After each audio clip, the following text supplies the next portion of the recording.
Page 44, Banjo on My Knee. On page 41, they got a little thing for you to do with some railroads or something.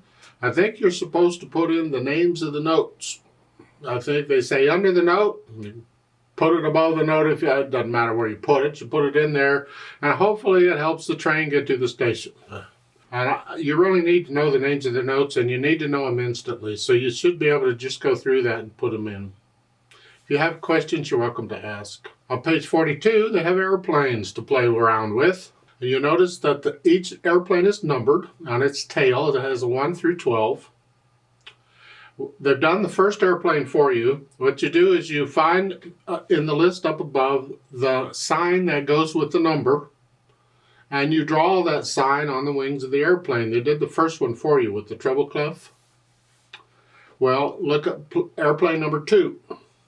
That, if you look up above, you see that's a bass clef. So you draw a bass clef on each wing. And then number 3, you see it's an accent. You draw an accent on each wing. I'll leave it up to you to do those. If you have questions, you're welcome to ask. On page 43, they got clocks on here. They're busy on here. So in the top clock, they give you notes. And if you assume that a quarter note gets a count, we need to know what note gets a count, or we don't know how many counts there are. So if a quarter note gets a count, then you can figure that the total number of counts in each circle around the clock, it's what it is. And it's just followed 1 through 12 is what it is, because that top circle up there is 3 whole notes. And a whole note gets 4 counts, so 3 of them is 12 counts. It works out that way. In the bottom clock, they want you to draw in notes in the bottom to equal the same number of counts as in the top clock, but they want you to change the notes, draw other notes.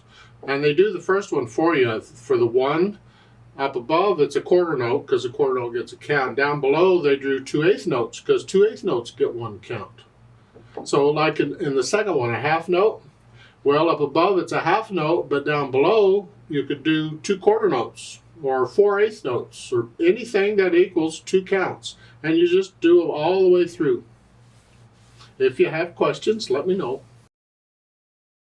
Now, on page 44, we get a new key signature. In 44, you'll see at the beginning of each of these lines, there's 2 sharps now instead of just 1. So let's review the key signatures. If it's no sharps or flats, it's C major. If it's 1 sharp, it's G major. If it's 1 flat, it's F major, and now it's 2 sharps, and you just need to memorize it for now. It'll make sense later on when we learn some more stuff, but for now, just memorize it. 2 sharps is the key of D major. Now, what those 2 sharps are, well, the first one is F sharp. The first sharp in a key signature is always F sharp. The second sharp is C sharp. So all the C's are automatically going to be played as C sharps. And it's always that order. So if you see 2 or more sharps in a key signature, well, the first one's always F sharp and the second one is always C sharp. You can count on it. Now flats have a different order because the first flat is a B flat. So that's different. But it's still a set order. We'll get there eventually. Right now, all you need to know is that 2 sharps is D major. All the F's and all the C's are sharped. I'm going to use the same finger on the sharp as I would on the natural, unless it doesn't work and I have to use a different finger. But my first choice is going to be the same finger. Now let's look this banjo thing over. It is about a 1.5 pages long. Treble and bass clef, 2 sharps in the key signature. We're in the key of D major. It's 4/4 time signature, and we have a pickup beat. The 2/8 notes at the beginning, that's a beat 4, which means the first 3 beats of that measure should be someplace else. Now, if you look at the end on page 45, at the end of the piece, into the second line, you'll see that measure has 3 counts in it. So that's the first 3, and then 4 is over here. We have 1/8 notes, quarter notes, whole notes, dotted half notes. Boy, it's all here, isn't it? Let's take it one hand at a time, make sure we understand what each hand is doing. You're moving around a little bit. Right hand, you're starting here. That puts your hand here. Don't forget the F sharp. It's in the key signature, therefore it's part of the hand position. And it's 4 and 1. 4 and 1. And then 4. See, again, we take advantage of the repeated notes to change hand positions. because we have a B coming up and a B is not in this position. So we're going to change here now. Now bring the thumb down and we're back. Now we're back to where we were. We just crawled around a little bit is all we did.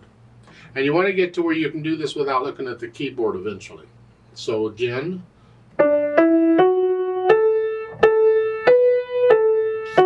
it's a 2 right there, and now we're back. It's pretty repetitious. Let's go over to page 45. You're here.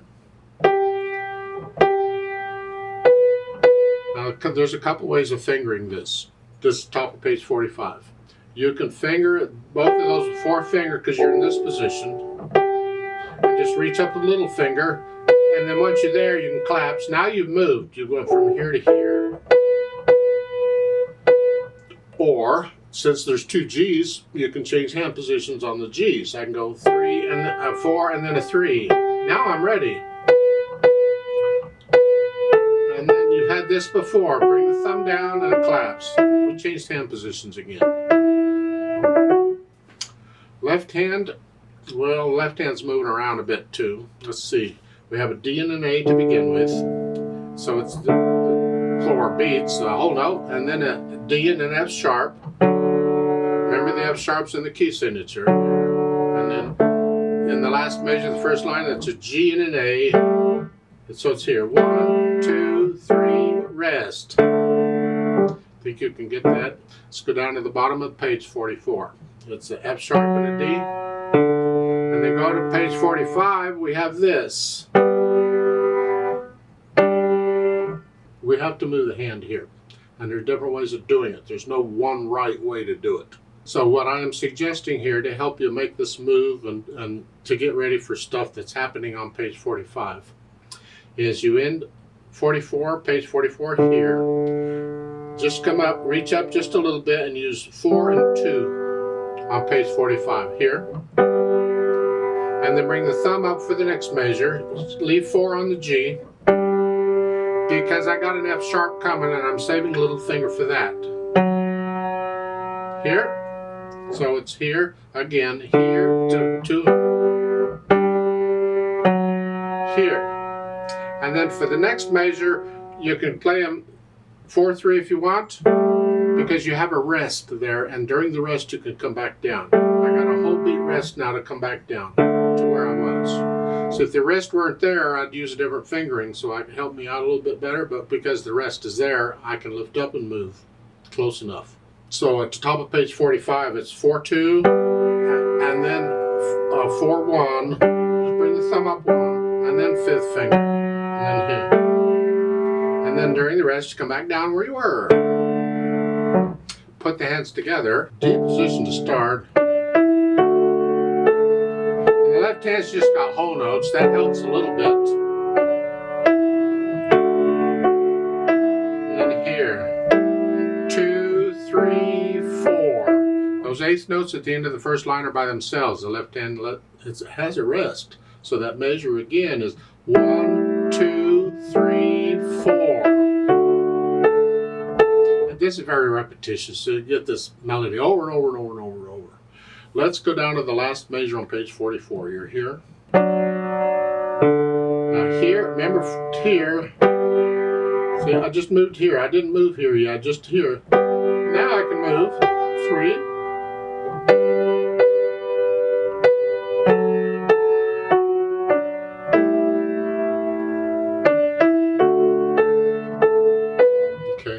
You put the hands together and then go back through the hard parts and focus on them and get rid of the hesitations. So the beat is a steady beat throughout.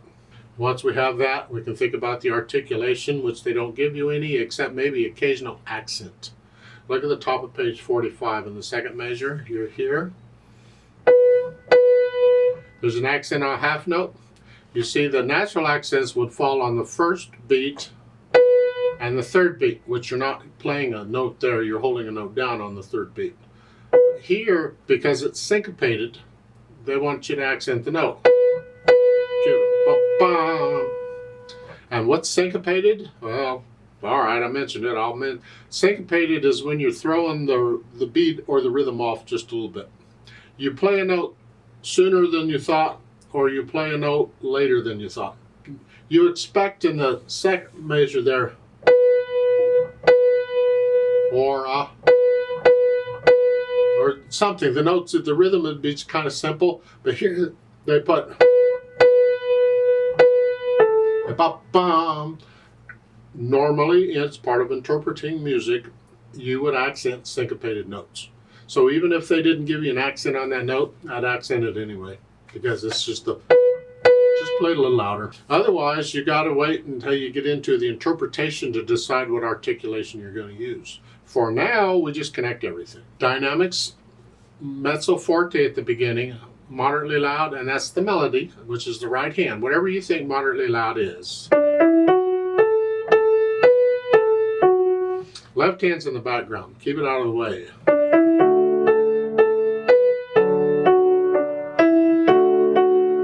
Then when you get to page 45, you have the hairpins, 2 hairpins, and you're going to go up and back down. So we're going to go up to loud and back down. Well, that makes the accented note a very loud note, then, because here, loud, now loud, loud. They come down, back down to moderately loud. You want to get into it where you can kind of feel that swell. Getting louder and getting soft. It's kind of the exciting part, and then come down. And then the interpretation, well, the natural accents again. 1, 2, 3, 4. 1, 1, 2.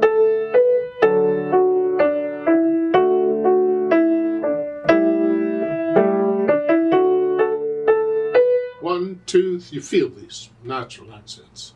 And you can add the phrasing if you'd like, if you figure out where the phrases are. And I'll tell you, the phrases, each phrase in this particular, or most of them in this particular piece, start with the eighth notes. It started a phrase at the beginning. Well, the eighth notes throughout are going to start a new phrase at the end of the line. So you simply lift up in the last measure of the first line. Just lift up, like taking a breath. And you do that everywhere you see eighth notes here. Now at the top of page 45, that also starts a new phrase. There's no eighth notes, there's no pickup to that. But again, when the bottom of page 44, you're here, you lift up. It's a new phrase. And that's basically the interpretation. This is a happy piece. This is a very famous melody by Stephen Foster. It's a happy piece. But it has to be accurate, so don't go faster than what you can do accurately. So as you get better with piano, you can come back through and play these pieces again and again, and you'll get a little better, and you can play them a little faster then.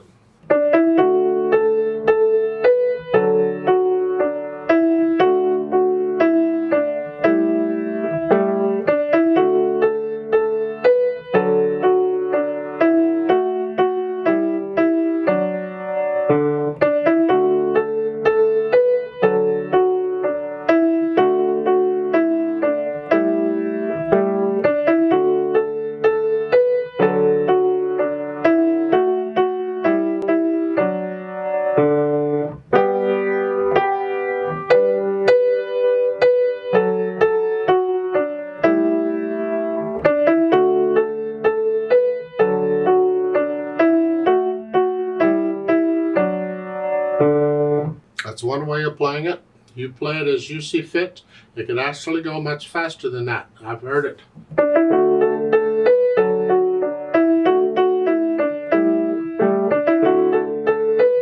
But it's a happy piece, but it has to be accurate. Let's play it very slowly together and check all the notes and rhythms. I'm not going to do any dynamics. I will lift up between the phrasing. I'll do the accent note because that's articulation. I'll give us 3 counts because we come in on beat 4. We're just checking notes and rhythms here. We're not performing it, so it's going to go really slow. 1, ready, and go, and.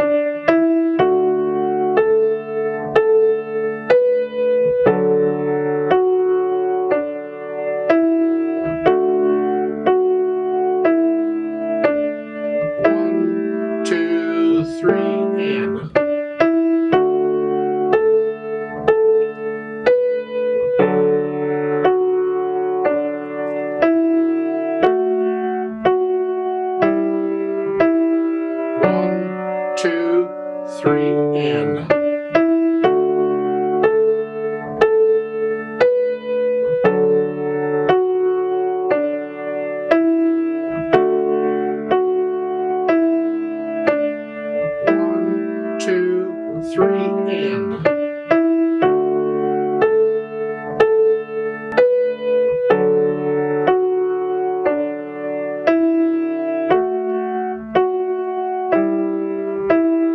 1, 2, 3, 4. 1, 2, 2.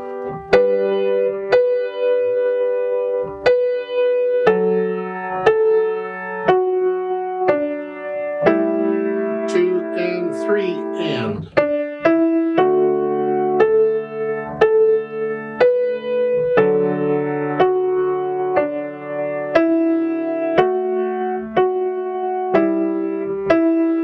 1, 2, 3,